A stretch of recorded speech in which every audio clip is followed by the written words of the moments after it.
Security! Remove this welfare case before she steals something! The receptionist's manicured hand swept Maya Johnson's phone off the marble counter. It clattered across Meridian Capital Partners' pristine lobby floor, the screen cracking against Italian stone. Maya watched her daughter's smiling photo fracture behind broken glass. She knelt slowly, gathering the pieces. Her fingertips found the sharp edges while 20-something Jennifer Walsh smirked down at her. Maya stood, cradling her damaged phone. Blood beaded on her thumb. Jennifer's satisfaction glowed like neon. "Oops," the blonde whispered, loud enough for the gathering crowd. 10:47 a.m. 13 minutes until Maya's appointment with the managing partner. The security guard stepped closer, hand hovering near his radio. "Have you ever been so underestimated that your next move could destroy a $900 million deal?" Jennifer Walsh leaned back in her ergonomic chair, triumph sparkling in her blue eyes. The broken phone lay scattered across marble like digital confetti. Maya's silence only fueled her confidence. "Did everyone see that? She just destroyed company property trying to grab my desk." Jennifer's voice carried across the reception area. "Typical behavior from these people." Maya knelt again, collecting the larger pieces of her shattered screen. Her daughter Zara's photo smiled up from behind spider-webbed glass, the same bright grin that had gotten her through 12 years of single motherhood. A drop of blood from her thumb stained the image. "Ma'am, step away from the debris." Security guard Marcus Torres approached, his bulk casting a shadow over Maya's crouched form. "We'll handle the cleanup." "It's my phone," Maya said quietly. Jennifer's laugh tinkled like an expensive crystal. "Your phone? That looked like a government-issued piece of junk to me. What are you really here for? Food stamps application? Housing assistance?" The lobby audience grew larger. Junior analysts whispered behind designer coffee cups. Someone's iPhone camera flash reflected off the marble walls. Maya noticed but didn't react. She'd learned long ago that survival required choosing battles carefully. Business blogger David Carter positioned himself near the elevator bank, his live stream counter climbing. 47 viewers, 52, 61. His whispered commentary reached his phone's microphone. "Witnessing potential discrimination at Meridian Capital. This woman seems calm despite aggressive treatment." Maya's phone buzzed. The damaged screen was still functional. A text from her babysitter. "Zara asking when you'll pick her up today. Says she has big math test results to share." Maya typed carefully around the cracked glass. "Big meeting today. Might be late, but we'll celebrate tonight." Jennifer craned her neck, reading over Maya's shoulder. "Aw, single mom problems? Can't balance work and kids?" She turned to her colleague, speaking loud enough for the crowd. "They always think they can just show up places without appointments, expecting handouts." Assistant manager Patricia Stone emerged from the elevator bank, her silver hair pulled into a severe bun. Her navy suit screamed authority and old money. She surveyed the scene with the practiced eye of someone who'd managed crises for 30 years. "What's the situation here, Jennifer?" "This woman claims she has a meeting, but she's obviously in the wrong building." Jennifer gestured toward Maya, who now stood with her damaged phone cupped in her palms. "I suggested she try the social services office across the street, but she became aggressive and destroyed property." Patricia's gaze swept over Maya's modest black dress, taking inventory. The outfit was elegant but understated, clearly off the rack rather than bespoke. No visible jewelry except a simple watch partially hidden by her sleeve. "Ma'am, I'm Patricia Stone, assistant manager. I'm sorry, but you're clearly in the wrong building. Meridian Capital Partners handles high net worth investment portfolios. We don't provide social services." Maya's composure remained unshaken. "I have an 11 o'clock appointment with James Richardson." Jennifer snorted. "Mr. Richardson doesn't take meetings with walk-ins, especially not—" She let the sentence hang, her meaning crystalline. The crowd pressed closer. David Carter's live stream now showed 128 viewers, comments flooding the screen. This is disgusting. Call them out! Someone help her! Maya checked the time on her cracked phone. 10:52 a.m. 8 minutes. Perhaps you could call his office to confirm, Maya suggested. Patricia's smile was all politeness and zero warmth. Mr. Richardson's schedule is confidential, but I can assure you he doesn't have any appointments with... She paused, choosing her words carefully. With individuals who aren't on our client roster. A second security guard appeared, summoned by Marcus's subtle hand signal. The message was clear. 2 guards for one woman suggested serious concern about her presence. Maya's phone buzzed again. This time, the caller ID made Jennifer lean forward curiously. SEC Commissioner Williams? Maya declined the call without hesitation. SEC? Jennifer's eyes narrowed. Securities and Exchange Commission? Ma'am, impersonating a federal officer is a serious crime. I'm not impersonating anyone, Maya replied. Her LinkedIn notification chimed softly. The preview showed, Director, Financial Oversight Division, 847 new profile views. But the cracked screen made the text barely readable to anyone else. Patricia stepped closer, her voice dropping to a patronizing whisper. Look, I understand you might be going through financial difficulties. Single mothers face tremendous challenges, but showing up at investment firms and claiming connections to federal agencies won't solve your problems. Maya's jaw tightened almost imperceptibly. Please call James Richardson's office. Ma'am, we're trying to help you here. Marcus moved to Maya's left side while the second guard flanked her right. But you need to leave the premises now. Jennifer's phone captured a quick photo of Maya's damaged device. This is going straight to our security report. Attempted fraud, destruction of property, disturbing the peace. The elevator dinged. More staff emerged for their morning meetings, drawn by the commotion. The circle of spectators widened.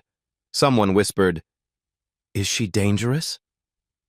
Maya's handbag, a simple black leather piece that had seen her through job interviews, parent-teacher conferences, and federal depositions, rested against her hip. Inside, her Department of Justice credentials lay next to her daughter's latest school photo and a grocery list that included Celebrate Zara's A+ in Math. 10:56 a.m. 4 minutes. Patricia raised her voice, addressing the crowd as much as Maya. Security, please escort this individual out of the building. Use the service elevator to avoid disrupting our clients. Maya stood slowly. The broken phone pieces rattled softly in her cupped hands like dice waiting to be thrown. I'll wait outside for my meeting, she said. Jennifer's final shot landed with surgical precision. Next time, try the food court downstairs. They're more your speed. Scattered laughter rippled through the crowd. Someone applauded sarcastically. Maya walked toward the elevator bank, her steps measured and deliberate. Security followed close behind, their presence designed to intimidate. David Carter's live stream counter hit 347 viewers. The elevator doors opened. Maya stepped inside and turned to face the lobby. Her eyes found Jennifer, then Patricia, then the crowd of faces, some amused, some uncomfortable, all watching.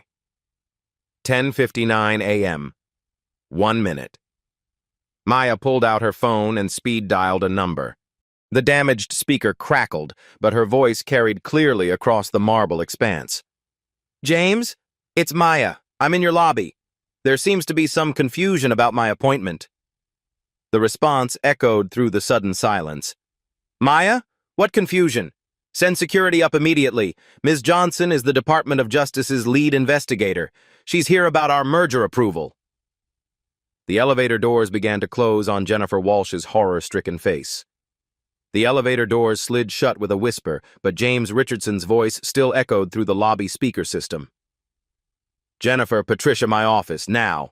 And someone get Ms. Johnson up here immediately. Jennifer's face had transformed from smug satisfaction to sheet-white terror in the span of 3 seconds. Her manicured fingers trembled as she fumbled for the phone receiver, accidentally knocking over her coffee mug. Dark liquid spread across her desk, soaking into quarterly reports. "Sir, there was a misunderstanding." Jennifer's voice cracked like an adolescent boy hitting puberty. "Misunderstanding?" Richardson's boom rattled the desk speakers. "You just humiliated a federal investigator on a live stream that now has 400 viewers." David Carter's phone screen showed the climbing numbers: 427, 445, 489. Comments flooded faster than he could read them. Hatch Meridian scandal was already trending locally in Manhattan financial circles.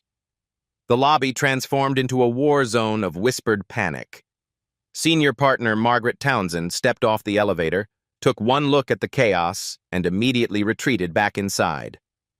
Junior analyst Kevin Park pulled out his phone, frantically texting his girlfriend who worked at the SEC, "Emergency! Need to know about Maya Johnson, DOJ."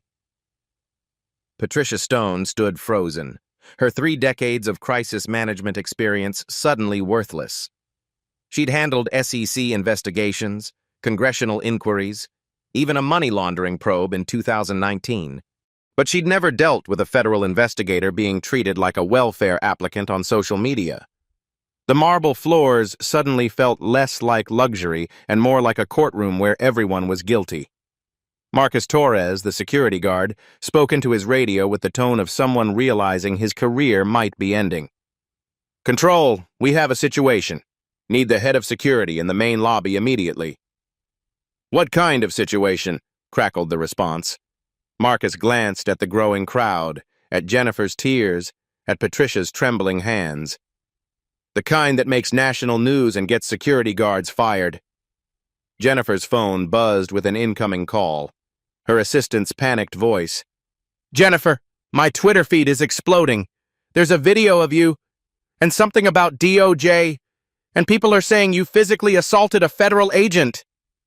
"I didn't assault anyone," Jennifer whispered desperately. "I just knocked her phone off the desk." "That's an assault on a federal employee, Jenny. That's a felony." The blood drained from Jennifer's already pale face. Assault charges against federal employees carried mandatory minimums of up to 20 years. Her law degree from Columbia, her Manhattan apartment, her entire carefully constructed life all suddenly felt like sandcastles at high tide. David Carter's live stream had evolved into citizen journalism. He provided real-time commentary while walking closer to Jennifer's desk. The receptionist who broke the investigator's phone appears to be having what looks like a complete breakdown. Security guards are conferring near the elevator bank, looking equally panicked. This corporate lobby has become ground zero for what might be the biggest discrimination scandal in Manhattan financial history. His viewer count hit 723. Then 856. The numbers climbed like stock prices in a bull market. 3 more phones appeared in the crowd, employees realizing they were witnessing career-ending history. The lobby filled with the soft sound of fingers typing urgent messages, lawyers being called, LinkedIn profiles being updated, resumes being dusted off. Patricia finally found her voice, addressing the crowd. "Everyone return to your offices immediately. This situation is under control." But nothing was under control. 3 junior analysts had already texted their contacts at Bloomberg, Reuters, and the Wall Street Journal.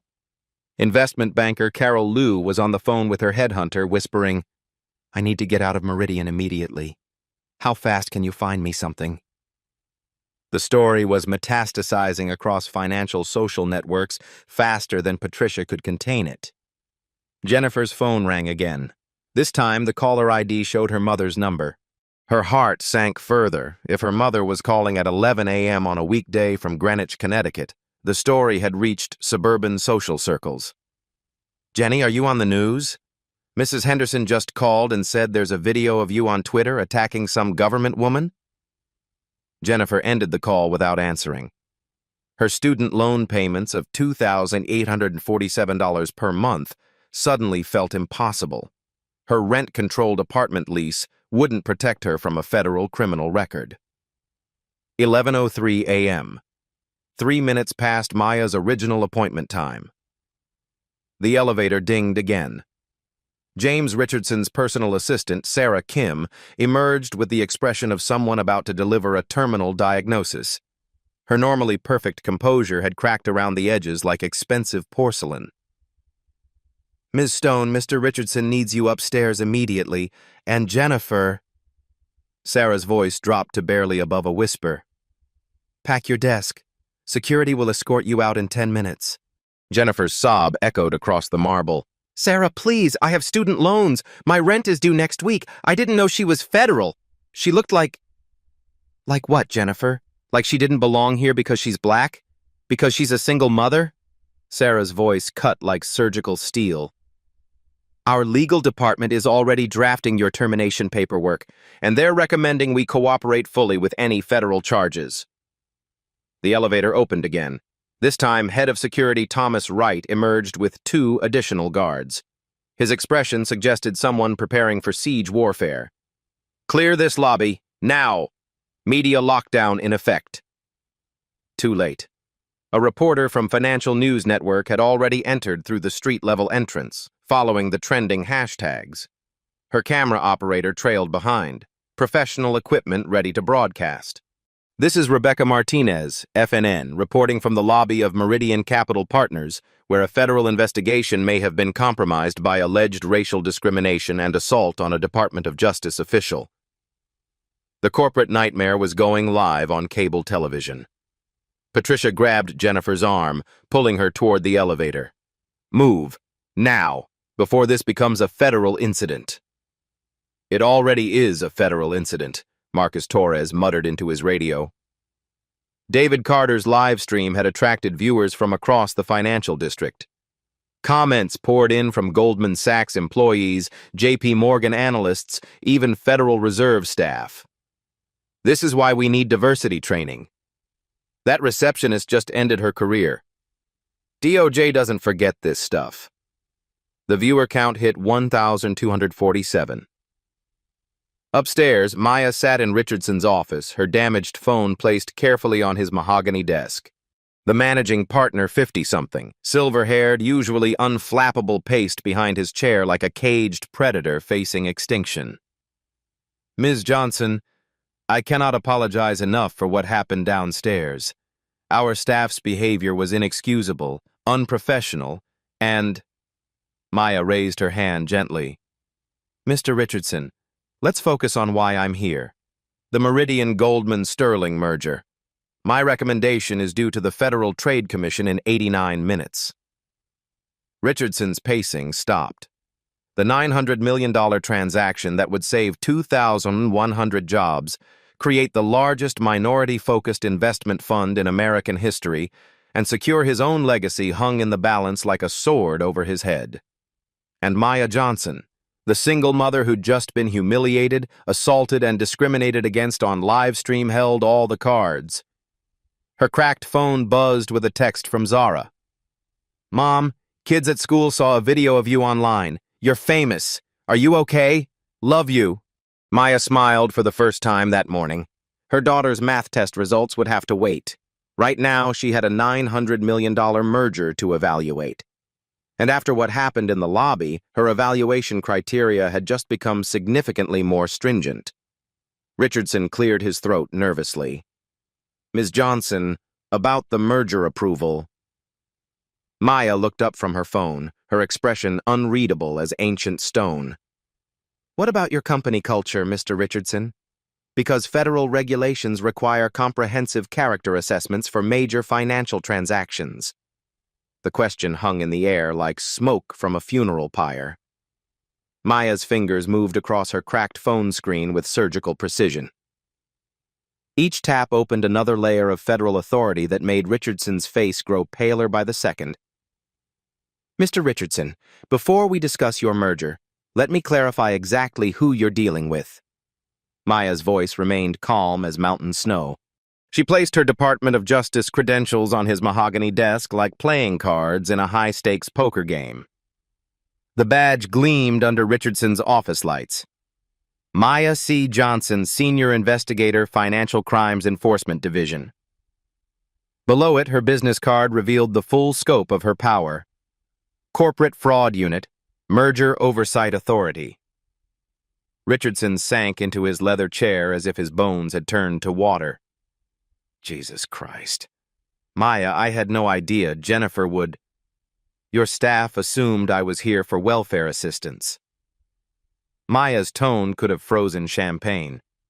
They physically destroyed my phone, called me a welfare case, suggested I use the service elevator, and recommended I try the food court because it was more my speed. She scrolled through her damaged device, each notification revealing another layer of federal connections.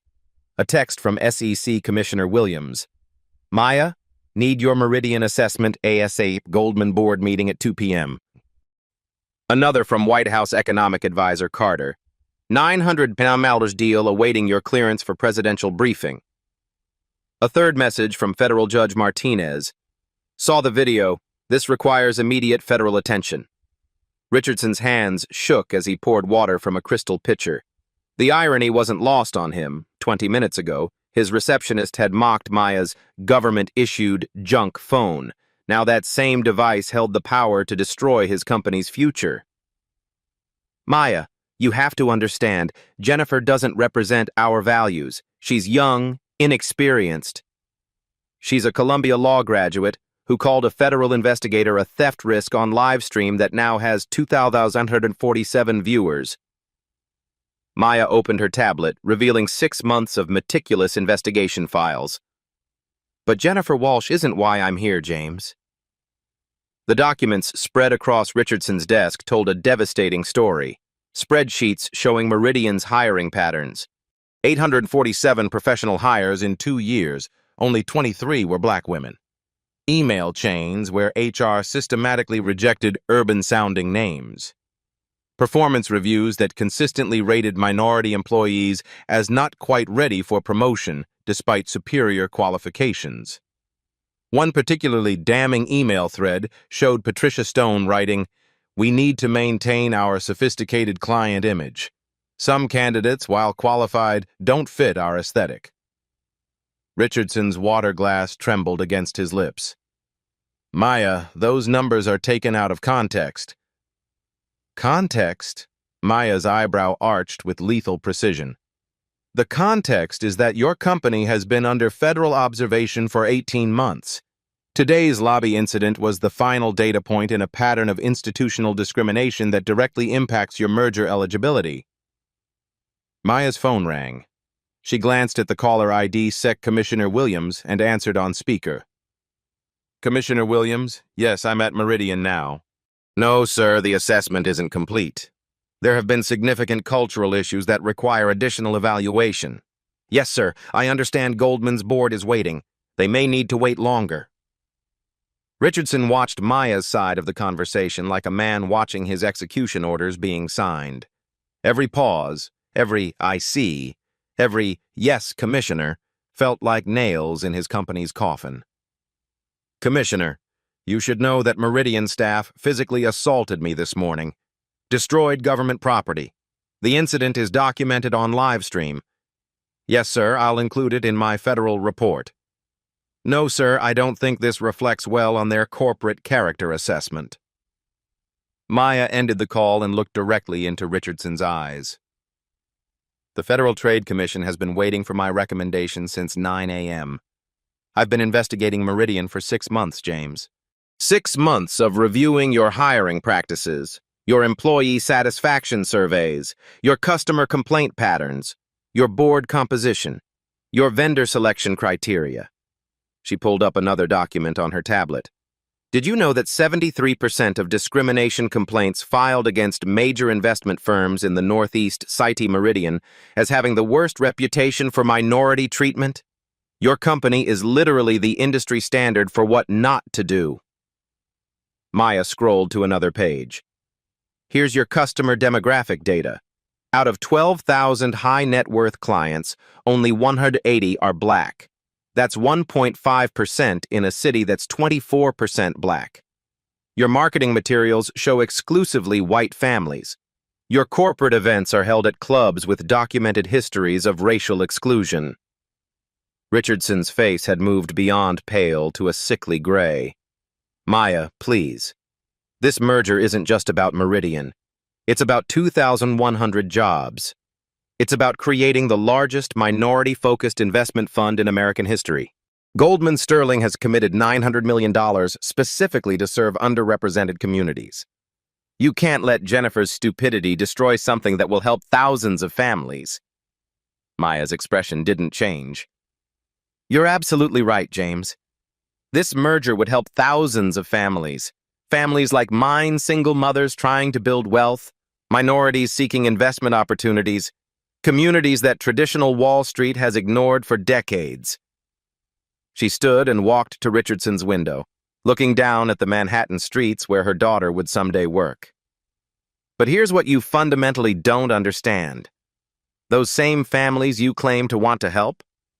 Your staff just treated their federal representative like a criminal threat. The weight of Maya's words settled over Richardson's office like fog. Outside, construction crews worked on another gleaming tower, probably another financial firm that would replicate the same exclusionary practices. Maya, what do you need? What can we do to fix this? I'll fire Jennifer immediately, Patricia too if necessary. We'll implement whatever training you require. Maya returned to her chair, her movements deliberate and controlled. What you can do, James, is listen very carefully to what I'm about to tell you.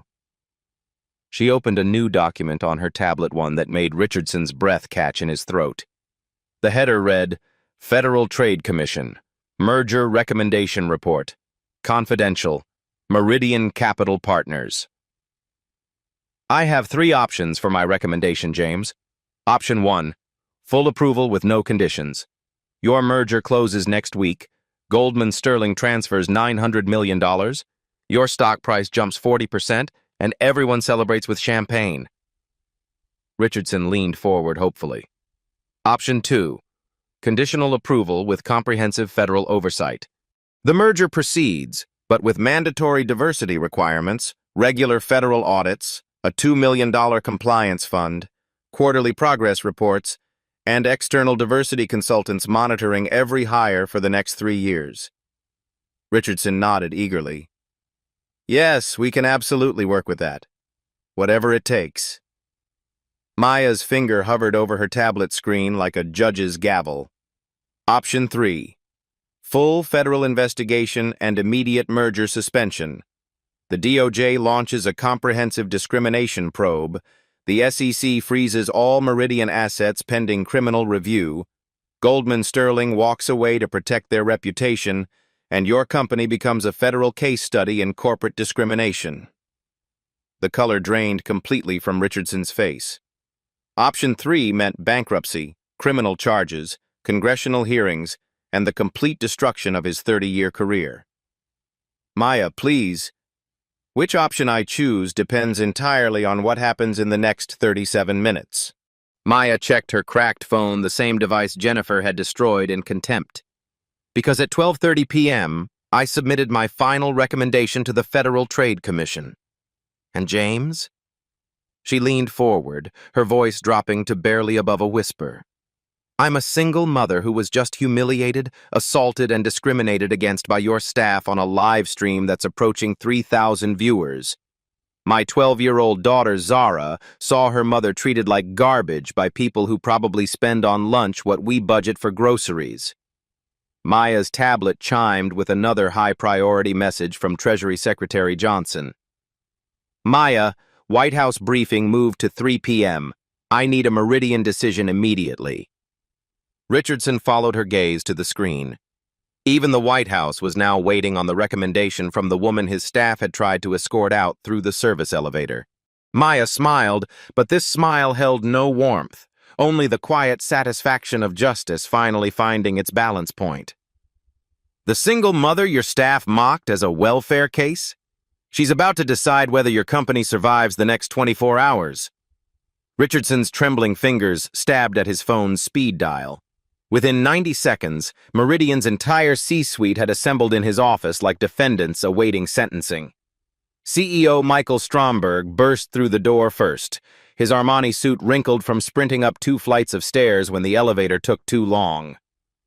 What the hell is happening downstairs? Security says we're on media lockdown, and my assistant just showed me a live stream with 3,200 viewers watching our receptionist having a breakdown. CFO Sarah Hayes followed, clutching her tablet showing Meridian's stock price dropping in real time. James, Goldman's board is calling every 10 minutes. They're seeing the social media posts. Meridian scandal is trending in 3 cities. Our share price has dropped 12% in 40 minutes. General Counsel Robert Chang entered last, already reviewing legal documents on his phone. We have exposure on multiple fronts: discrimination, assault on federal property, potential civil rights violations. This could trigger congressional oversight hearings within weeks.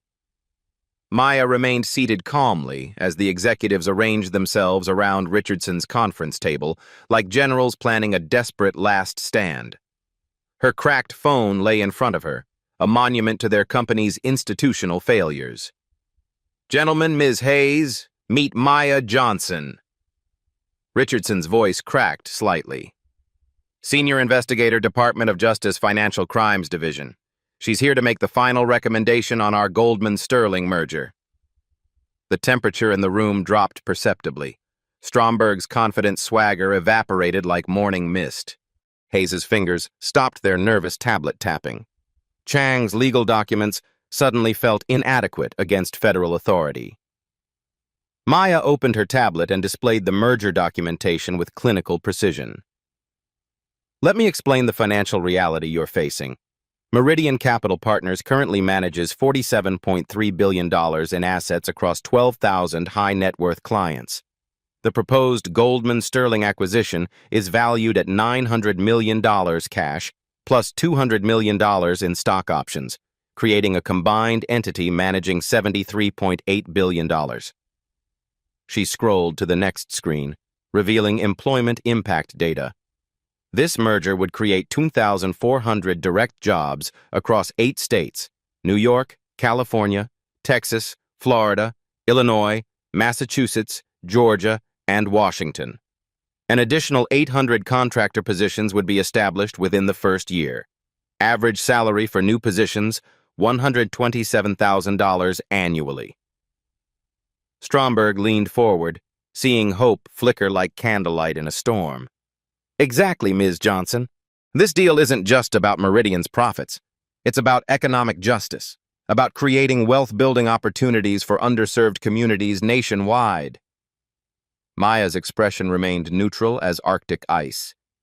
"Mr. Stromberg, your company's discrimination patterns suggest you're poorly equipped to serve those communities. Should I detail your track record with mathematical precision?"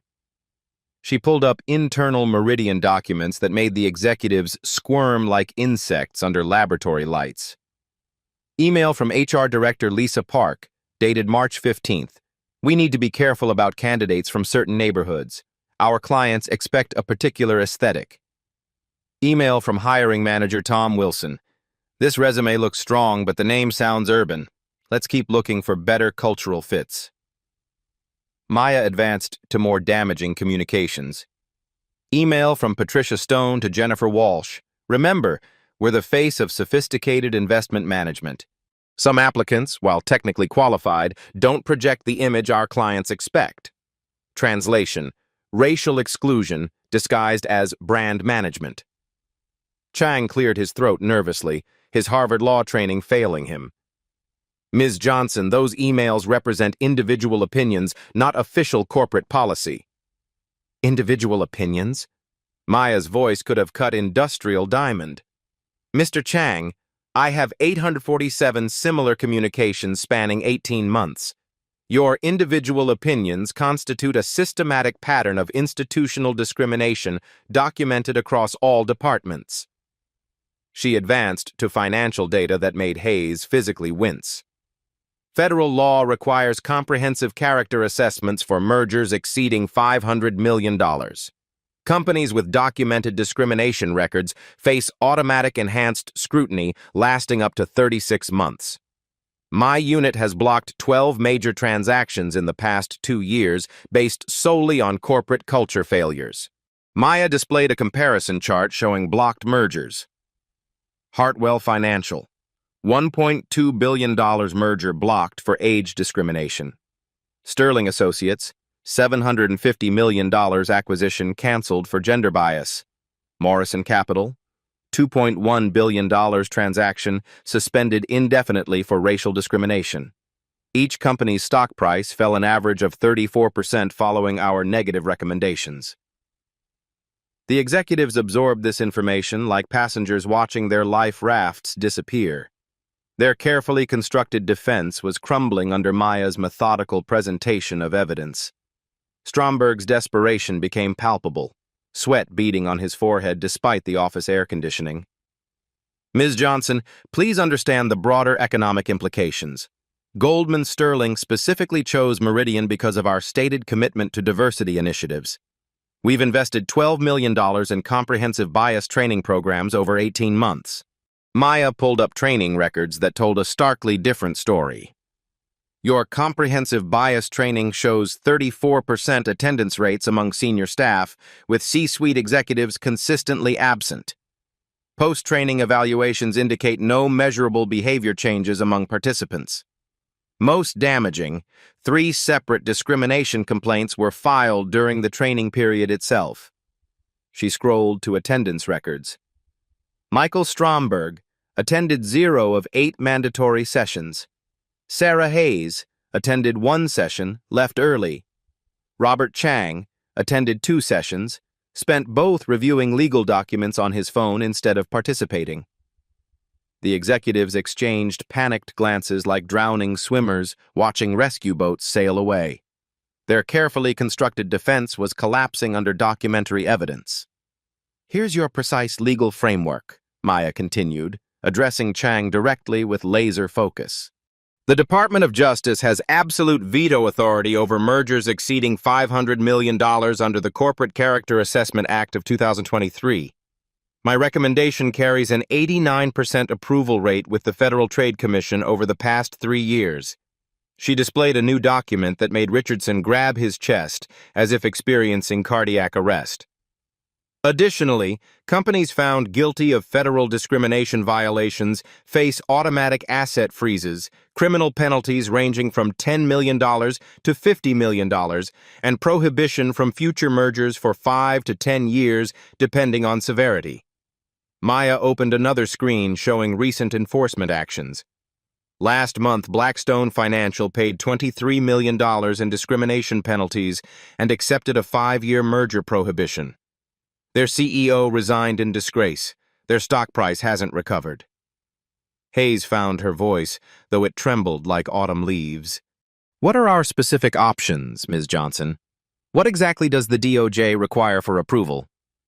Maya stood and walked to Richardson's window, looking down at the street where protesters had begun gathering word of the discrimination incident had spread beyond social media into physical demonstration. Signs read, "Justice for Maya," and "End Wall Street Racism." Your options depend entirely on your willingness to implement genuine systemic change, not cosmetic adjustments designed to fool federal oversight, Maya said, her back to the terrified executives. She returned to the table and opened a comprehensive reform document spanning 47 pages. Option 1. Immediate actions within 24 hours. Jennifer Walsh terminated for cause with no severance package and negative employment references. Patricia Stone suspended without pay pending federal investigation. All lobby and security staff complete 40 hours of bias training with external facilitators approved by the Department of Justice. The executives nodded eagerly, seeing these as manageable sacrifices to preserve the merger. Option 2. Systematic reforms within 30 days. Third-party audit of all hiring practices conducted by former EEOC investigators with federal security clearances. Anonymous discrimination reporting app with direct escalation to Federal Oversight Board, quarterly diversity metrics published publicly with federal verification and penalty clauses for non-compliance. Stromberg looked less comfortable but still nodded desperately. We can implement those changes immediately. Maya's expression hardened like cooling steel.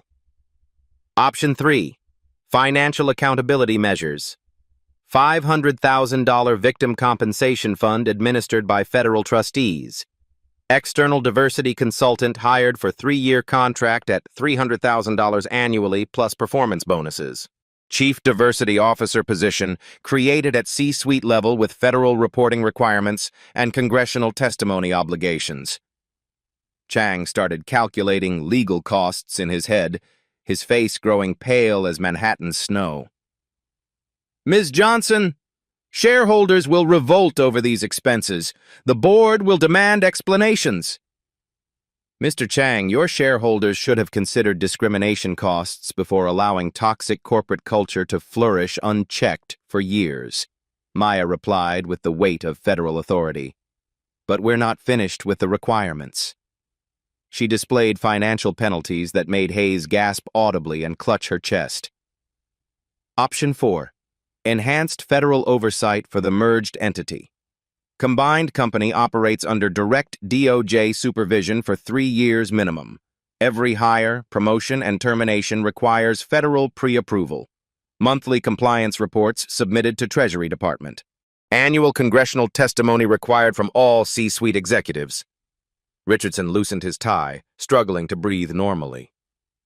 Maya, these requirements would completely cripple our operational flexibility. We'd be operating like a government agency.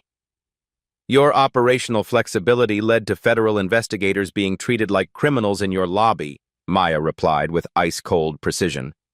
Flexibility is earned through demonstrated institutional change, not promised through corporate press releases.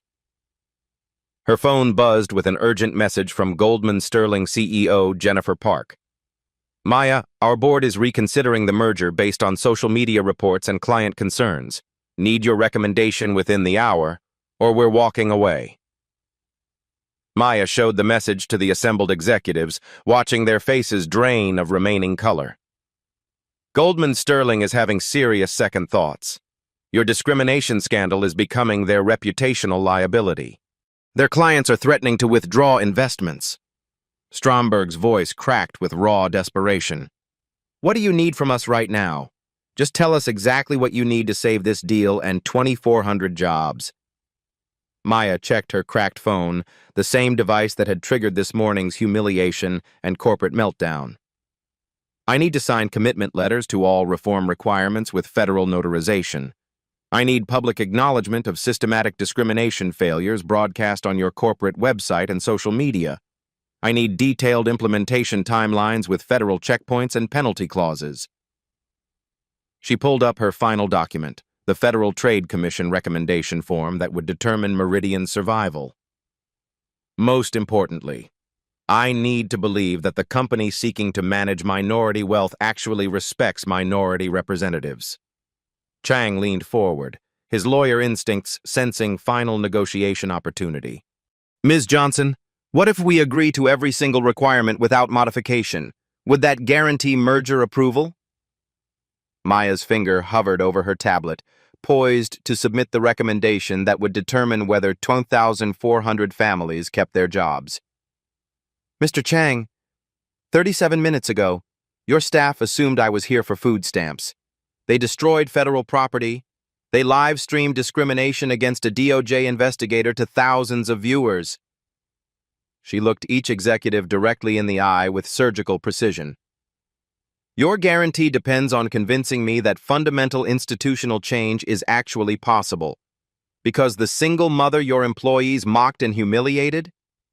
She's about to decide whether those 2,400 families have jobs next month. The office fell completely silent, except for the distant sound of protesters chanting outside Richardson's window. Maya's cracked phone showed 12:27 p.m. 3 minutes until the biggest decision of their careers was made by the woman their company had tried to humiliate out of existence. Richardson reached for his pen with hands shaking like earthquake victims. Where exactly do we sign? Maya smiled grimly, but her fingers still hovered over the submission button. Her decision remained unannounced, and the balance of corporate power had shifted completely. Maya's finger remained poised over the tablet screen as Richardson's pen scratched across federal commitment documents. Each signature bound Meridian to reforms that would fundamentally reshape Wall Street's oldest boys' club. "Signed and notarized," Richardson said, sliding the documents across his mahogany desk. "Every requirement is accepted." Maya reviewed each page with the thoroughness of a federal prosecutor. Her cracked phone buzzed with updates from the lobby, Jennifer Walsh being escorted out by security, her personal items in a cardboard box, her Columbia law degree suddenly worthless in financial services. "Implementation begins immediately," Maya announced, her voice carrying the finality of a judge's gavel. "Jennifer Walsh is terminated for cause effective immediately. No severance, no references, no future employment in federal regulated financial institutions." She pressed send on her tablet. Within seconds, Jennifer's corporate access would be revoked, her stock options canceled, her career in Manhattan finance permanently ended. Patricia Stone faces a 30-day suspension without pay pending federal investigation. If cleared, she returns to mandatory bias training and probationary status for 18 months. Maya's next action sent shockwaves through Meridian's corporate structure. She opened the anonymous reporting app that would go live within hours, a direct pipeline for discrimination complaints that bypassed HR and connected straight to federal oversight. Her phone rang. Goldman Sterling CEO Jennifer Park's voice filled the speaker. "Maya, I've reviewed the reform commitments. Our board is prepared to proceed with conditional approval from the DOJ." "Conditional approval granted," Maya responded, her words worth $900 million. "Merger proceeds with full federal oversight." The relief in Richardson's office was palpable, but Maya wasn't finished reshaping their corporate future. "Your first chief diversity officer will be Angela Morris, former ACLU civil rights attorney. Salary, $275,000, plus performance bonuses tied to measurable diversity improvements. She starts Monday and reports directly to the Federal Oversight Board." Maya displayed Morris's credentials: Harvard Law, 15 years fighting discrimination cases, zero tolerance for corporate excuses. The executives realized they'd traded their discrimination problem for federal supervision. "The Victim Compensation Fund launches next week. $500,000 administered by former federal judges. Any Meridian employee who experienced discrimination in the past 3 years can file claims with guaranteed federal review." Sarah Hayes calculated the potential liability hundreds of employees might come forward now that federal protection existed. The financial impact could reach millions beyond the initial fund. Maya's tablet showed real-time results already emerging from her decision. Meridian's stock price had stabilized after the merger approval announcement, but trading remained volatile as investors processed the reform requirements. Quarterly diversity reports will be published on your website and submitted to Congress. Hiring demographics, promotion rates, pay equity analysis, employee satisfaction surveys, all public records with federal verification. She pulled up the implementation timeline that would govern Meridian's next 3 years. Month 1. Complete audit of all employees, contractors, and vendors. Month 2. New hiring protocols with federal oversight. Month 3. First diversity report published. Chang reviewed the legal implications with growing horror. "Ms. Johnson, this level of federal oversight is unprecedented for a private financial firm." "Mr. Chang, the level of discrimination documented at Meridian is unprecedented for a firm handling minority wealth," Maya replied. "Federal oversight matches the severity of institutional failures." Her phone displayed another message, this one from her daughter Zara. "Mom, the kids at school saw you on TV. You're a superhero. Can we celebrate with ice cream tonight?" Maya smiled genuinely for the first time that day. Her daughter would grow up in a world where federal investigators weren't mocked for their race or dismissed for their motherhood. The broader impact was already rippling through Manhattan's financial district. 34 investment firms had contacted their legal departments about updating discrimination policies. The Department of Justice had received 156 new bias complaints from Wall Street employees, emboldened by Maya's public victory. Your merged entity will employ 847 additional minority professionals within 18 months, Maya continued.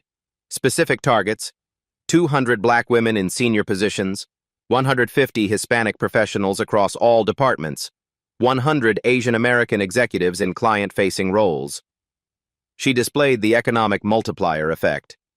These hires will manage approximately $2.3 billion in new minority-focused investment products, creating wealth-building opportunities for 45,000 families currently underserved by traditional Wall Street.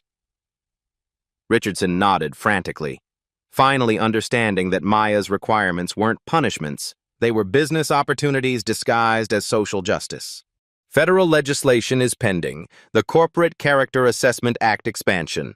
Your company will serve as the pilot program for enhanced oversight protocols that could become industry standard. Maya showed them the congressional calendar. Senator Elizabeth Warren's Banking Committee wants your CEO to testify about discrimination reform in private financial institutions, scheduled for next month. Stromberg's face went white. Congressional testimony meant national scrutiny, but refusing would trigger automatic merger cancellation. Maya's tablet chimed with a message from Treasury Secretary Johnson. Maya, Presidential Economic Briefing moved to 4 p.m. Your Meridian case study will be featured as a model for Wall Street reform. The single mother who'd been mocked as a welfare case was now briefing the President of the United States on financial discrimination reform. Implementation monitoring will be conducted by former federal judges appointed specifically to oversee Meridian's transformation. Monthly site visits, quarterly employee interviews, annual comprehensive audits. Maya stood, straightening the same black dress that had triggered such contempt 4 hours earlier. Your company has the opportunity to become a model for inclusive financial services. The alternative was bankruptcy and criminal charges. She gathered her documents with the precision of someone who'd just restructured American corporate culture. My final report goes to the Federal Trade Commission recommending conditional merger approval with the most comprehensive reform requirements in federal history. Richardson found his voice. Maya, how do we thank you for giving us this chance? Maya looked out his window at the protesters still gathered below, holding signs demanding justice. You thank me by ensuring that what happened in your lobby never happens to another single mother, another minority professional, another person who doesn't fit your aesthetic preferences. She picked up her cracked phone, the device that had been destroyed in contempt but had ultimately destroyed an entire system of discrimination. You thank me by remembering that the woman you tried to humiliate just saved 2,400 jobs while revolutionizing how Wall Street treats people who look like me. Maya's phone showed 1:47 p.m. In 13 minutes, she would brief the Federal Trade Commission on the largest corporate discrimination settlement in American financial history. The merger would proceed. The jobs would be saved. The reforms would be implemented. And Maya Johnson, single mother, federal investigator, and corporate revolutionary, would return home to celebrate her daughter's math test results and plan for a future where no child would watch their mother be humiliated for the color of their skin. Justice, it turned out, was best served with federal oversight and a $900 million merger hanging in the balance. The transformation of Wall Street had begun with a cracked phone and a single mother's quiet determination to ensure that respect wasn't negotiable, regardless of position or prejudice. 6 months later, Maya Johnson stood in the same marble lobby where she'd been humiliated, but everything had changed. The Maya Johnson Diversity Excellence Center plaque gleamed beside the reception desk where Jennifer Walsh once sat. Angela Morris, Meridian's chief diversity officer, greeted Maya with genuine warmth. Maya, our latest numbers: discrimination complaints down 78%, employee satisfaction up 45%, minority hiring increased 340%. You didn't just save a merger, you revolutionized an industry. Maya's phone buzzed with a text from 12-year-old Zara. Mom, Forbes magazine called you the single mother who changed Wall Street. Can we frame it? The personal transformation had been equally dramatic. Maya's promotion to deputy director at DOJ came with a $220,000 salary. Speaking engagements about corporate reform earned $25,000 per event. Publishers were bidding on her book, Quiet Power: How One Morning Changed Corporate America. But the real victory wasn't financial, it was systemic. 47 other single mothers now worked in Meridian's executive ranks. The Single Mothers in Finance LinkedIn group Maya founded had grown to 12,000 members across Wall Street.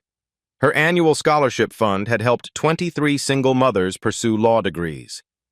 Maya's story had become a case study taught at Harvard Business School, Wharton, and Stanford. Corporate executives nationwide now understood that underestimating quiet competence could cost hundreds of millions. The broader legacy extended beyond Meridian. Federal discrimination investigations had increased 340% across financial services. Congress had passed the Corporate Character Assessment Act, making Maya's oversight protocols mandatory for all major mergers. Your turn to act. Have you witnessed workplace discrimination? Share your story below. Your experience could inspire the next corporate transformation. Tag someone who needs to see that professional excellence transcends prejudice and bias. Subscribe to Black Soul Stories for weekly accounts of strategic triumph over systemic discrimination. Your voice matters. Your story could spark the next revolution. Together, we're building workplaces where respect isn't negotiable and competence speaks louder than assumptions. Join the movement. Share this story. Change begins with one person refusing to accept the unacceptable.